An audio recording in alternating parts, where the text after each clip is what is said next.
পরিবারের গর্বিত সন্তান জনাব মুফতি আনিসুর রহমান কাসেমি, উপস্থিত বাংলাদেশ খেলাফত মজলিসের কেন্দ্রীয় মহাসচিব সহ অন্যান্য নেতৃবৃন্দ, জেলা থানা নেতৃবৃন্দ, সংগ্রামী কচুয়াবাসী, আমি সর্বপ্রথম আজকে এই মঞ্চে দাঁড়িয়ে মহান আল্লাহ পাক রব্বুল আলামিনের দরবারে শুকরগুজারি আদায় করছি।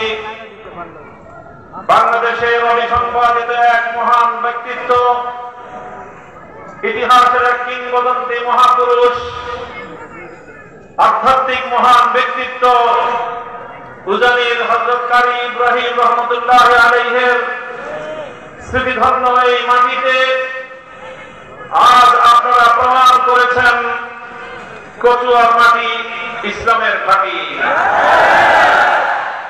কচুয়াতে যারা ইসলাম এবং আলেম সমাজের সঙ্গে বিশ্বাসঘাতকতা করে, যারা গাদ্দারি করে, তারা ইতিহাসের আস্থা করে নিক্ষিপ্ত হয়।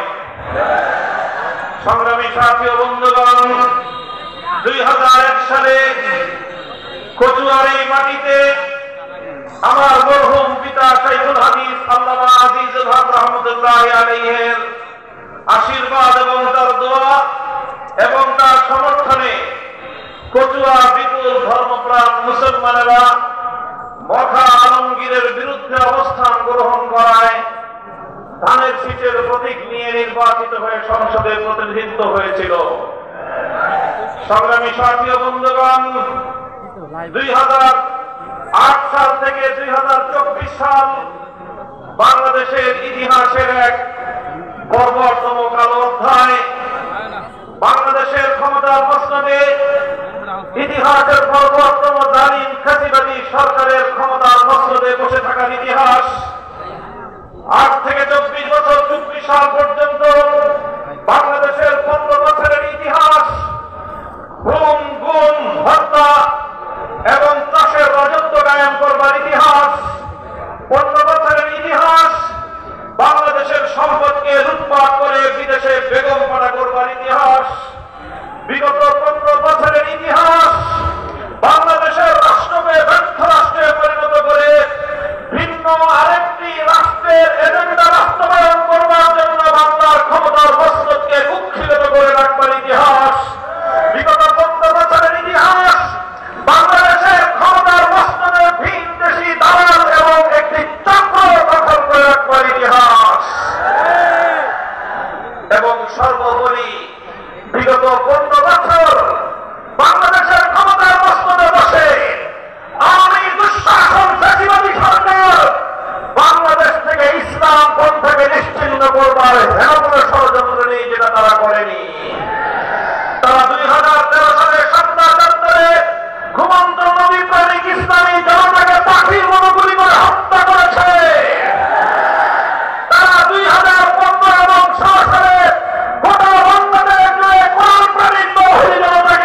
থেকে স্পষ্ট ভাষায় বলতে চাই, অন্যান্য ধর্মাবলম্বীরা নিজ নিজ ধর্মীয় স্বাধীনতা পালন করবে, তারা নিজ নিজ জায়গায় সম্পূর্ণ স্বাধীনভাবে ধর্ম পালন করবার অধিকার প্রাপ্ত হবে।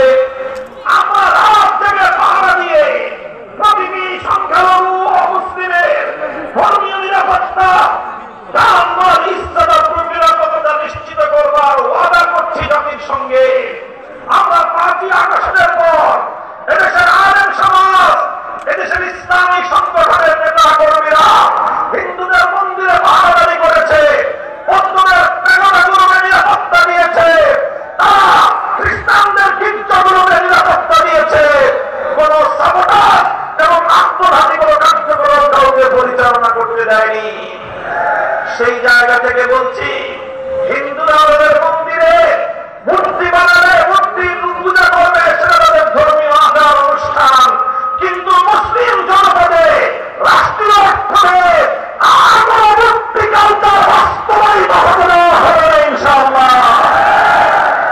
সংগ্রামী সাথী ও বন্ধুগণ, আমি আপনাদেরকে একটা কথা বলতে চাই, মনে রাখবেন, রক্তের সাগর পেরিয়ে যেই স্বাধীনতা আমরা অর্জন করেছি, হাজার হাজার আত্মত্যাগী যুবক সন্তানদের শাহাদাতের রক্তের উপর বর্তমান বাংলাদেশের নতুন স্বাধীনতা স্থাপিত হয়েছে।